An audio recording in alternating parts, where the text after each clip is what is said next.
Hello বন্ধুরা, সাম্প্রতিক চ্যানেলে তোমাদেরকে স্বাগতম। ভারতের বিরুদ্ধে খেলতে পারেননি পেসার তাসকিন আহমেদ। কারণ হিসেবে জানা গিয়েছে তিনি ঘুম থেকে উঠতে দেরি করে উঠেছিলেন। দেরিতে ওঠার জন্য তিনি টিম বাস মিস করেন এবং দেরিতে মাঠে যান।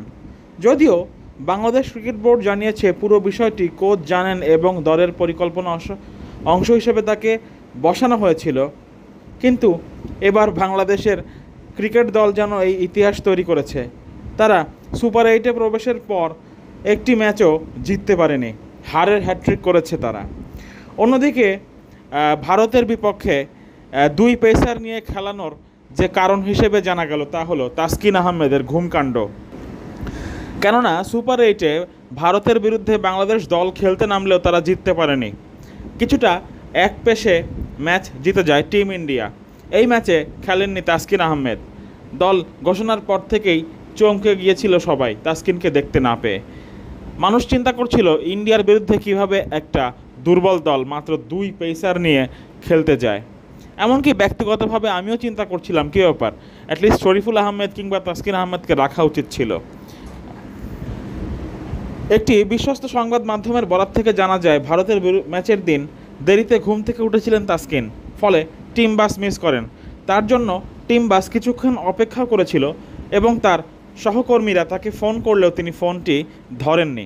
পরবর্তীতে অগত্যা তাকে রেখেই টিম বাস চলে যায়। পরে অবশ্য তিনি তড়িঘড়ি করে ম্যানেজারের গাড়িতে ওঠে স্টেডিয়ামে যান, কিন্তু ইতিমধ্যে টস শুরু হতে বাকি মাত্র 6 মিনিট।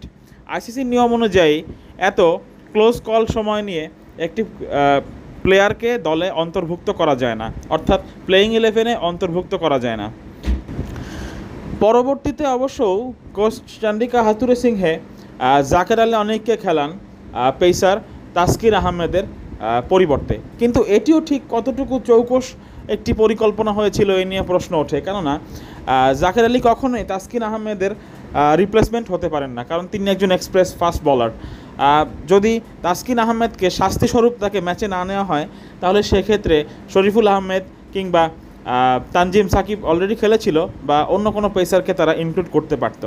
যাই হোক বন্ধুরা, একজন প্রফেশনাল ক্রিকেটারের এ ধরনের আচরণ, দেশের প্রতি তার এতটা অবহেলা আপনারা কেমন চোখে দেখছেন জানিয়ে দিন আমাদের কমেন্ট বক্সে।